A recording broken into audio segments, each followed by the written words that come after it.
Chris में प्यारे भाइयों बहनों, आप सबों को जय यीशु। कई बार हमारे मन में एक विषय आता है कि प्रभु ने इतना दुख क्यों सहा। अगर हम प्रभु ईश्वर के प्रेम के बारे में सोचें तो उसमें हमेशा एक क्रूस दिखेगा।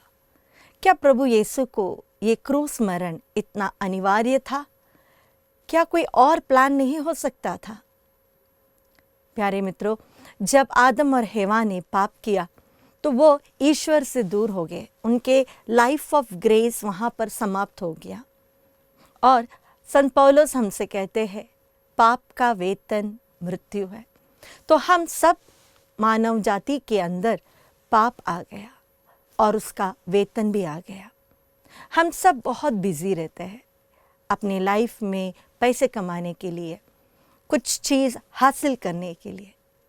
हमारे पाप में हम इतने डूब जाते हैं कि उस अंधेरी नगर में हमें प्रभु दिखता ही नहीं और हम प्रभु से बहुत अधिक दूर हो जाते हैं।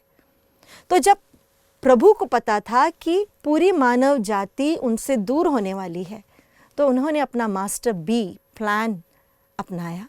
हम देख सकते हैं उत्पत्ति का ग्रंथ अध्याय 3 में ही एक प्रॉमिस दिया मुक्तिदाता का कि एक मुक्तिदाता तुम्हें बचाने ज़रूर आएगा।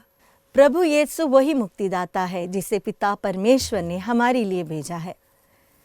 और स्तोत्र ग्रंथ अध्याय 49 पद संख्या 8 और 9, मनुष्य ना तो अपने भाई का उद्धार कर सकता और ना उसके जीवन का मूल्य ईश्वर को दे सकता है। प्राणों का मूल्य इतना ऊंचा है कि किसी के पास पर्याप्त धन नहीं। जब हम पाप करते हैं, पाप के अधीन हो जाते हैं, ईश्वर से दूर हो जाते हैं, तो ईश्वर के पास हमारी आत्मा वापस आनी हो तो उसके लिए, उस दासता से मुक्त होने के लिए एक मूल्य देना है। और वचन हमसे कहता है कोई भी व्यक्ति यह मूल्य नहीं चुका सकता। संत यूहन्ना का सुसमाचार अध्याय 3 पद संख्या 17 में हम वचन पढ़ते हैं, ईश्वर ने अपने पुत्र को संसार में इसलिए नहीं भेजा कि वह संसार को दोषी ठहराए, उसने उसे इसलिए भेजा कि संसार उसके द्वारा मुक्ति प्राप्त करे। तो हमें पाप से मुक्ति देने के लिए, पाप की दास्ता से मुक्त करने के लिए पिता परमेश्वर ने यीशु को भेजा। लेकिन क्या इतनी क्रूरता से मरना जरूरी था? प्रभु थोड़ा आराम से भी मर सकते थे? नहीं। पाप का जो वेतन होता है वो बहुत भारी होता है। पाप हमेशा हमारे शरीर, हमारी वासनाओं से आता है। इसीलिए ही प्रभु यीशु ने अपने शरीर में पाप का बोझ उठाया। वे निर्दोष थे, वे बिना किसी पाप के थे, लेकिन हमारे लिए वे पाप बन गए। एक पाप का पूरा बोझ उन्होंने क्रूस पर उठाया और अपने शरीर के हर एक बूंद रक्त से, संत पेतरुस हमसे कहते हैं, हमें प्रभु ने चांदी के सिक्के या सोने के सिक्के से नहीं खरीदा है, प्रभु ने हमें अपने बहुमूल्य रक्त से खरीदा है। तो हम इतने प्रेशियस थे और इसके लिए प्रभु हमारे लिए इतने दुख भोगे और क्रूस पर वे अपनी प्राण भी त्याग दिए।